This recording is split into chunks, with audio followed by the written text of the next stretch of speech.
Death on Clare Island, Chapter 7. As I drove along, I speculated why Bridget didn't hire a private investigator. With the money she was willing to throw around, finding one would be easy. Of course, a private investigator might discover that some of Bridget's motives were selfish. How were the family property and inheritance allocated between the two siblings? On the other hand, she'd been generous, according to her, when he wanted to go away to school. And she had gone to the trouble of seeking me out when she heard what I did for a living. Putting myself in her shoes, I'd want to get down to the truth too. Frustrated with the police's handling of Matthew's death, and probably feeling betrayed by him on top of that, I figured she needed to know the whole story. Then I asked myself why I wanted to take on this investigation. I still planned to leave in a few days. Was it fair to Bridget to commit to something that I might not finish? And what about my own commitment to find my mother? I admitted to myself that I wanted to prove the police were wrong about Matthew. And as for my mother, I'd never give up hope. Never. So that was my answer. I was committed. Night had fallen by the time I returned to French Hill. The only place to park there is on a patch of grass next to the barn that sits about 200 feet away from the cottage. But at night, it might as well be 200 miles. There are no street lights and no nearby house. Just me, the trees and shrubs, the ancient stone walls, and the relentless darkness.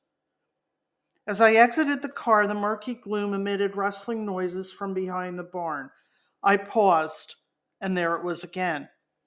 I froze for a moment to eliminate the crunching sounds of my shoes on the gravel, but I couldn't help myself. I had to look.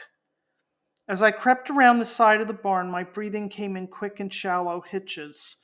I peered around the back corner, but there was nothing. Then the clamor started again, and this time I saw its source. A large black sheet of plastic was hanging from the outer wall of the barn, flapping against the wooden skiffs that lay on the stone-studded ground. Inhaling deeply, I headed toward the cottage. By the time I bolted the kitchen door behind me, I was gasping for breath and could feel my heart thundering in my ears. Once inside, I checked the answering machine. There was a message from Peter asking if I'd join him for dinner and a concert in Castle Bar on Sunday. His invitation reminded me of the concerts that Dylan and I attended back in New Jersey. We used to sit on the lawn under the stars.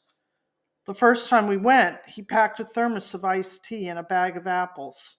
I knew then that I'd love him forever.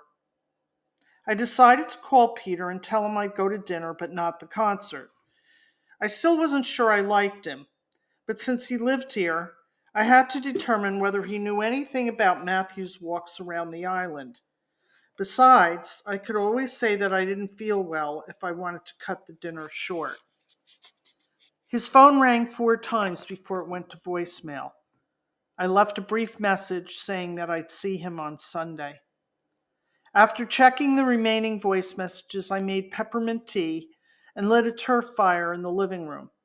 Every summer, Irish people cut the turf out of the earth in long rectangular blocks. I'd seen people in the bog cutting down into the turf and pulling it out.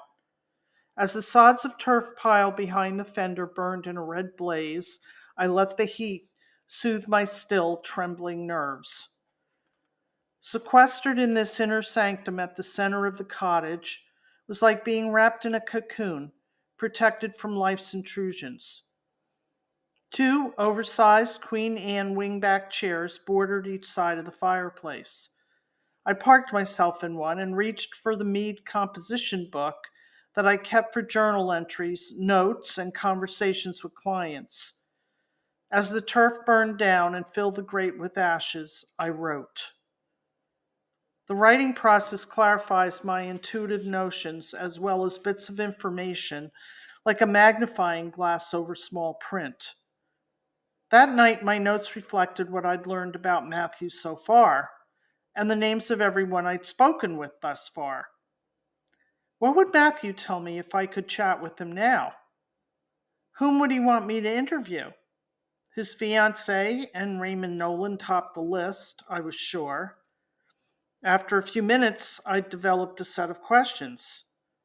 How accurate was Bridget's perception of Matthew as the artistic do-gooder? With the demands of running a family business, she couldn't have had much time to know what was going on in his life. Would he agree with his sister's synopsis of it? I finished my tea and Matthew's voice went silent. Now I'd have to sift through his belongings, his paintings, his books, and the emotions of the people who knew him in order to form a picture from the debris he'd left behind. Some people don't leave much, like my mother, for example. I had few clues to follow in my search for her. The memory of the letter from Clare Island, her story about Echo Island and the origin of my name, and a family Bible. But the back pages where births, deaths, and marriages would have been listed were ripped out. Had she done this or someone else? And whomever it was, why? One thing was clear in my mind and my soul: the memory of her love and the certainty that she had not abandoned me.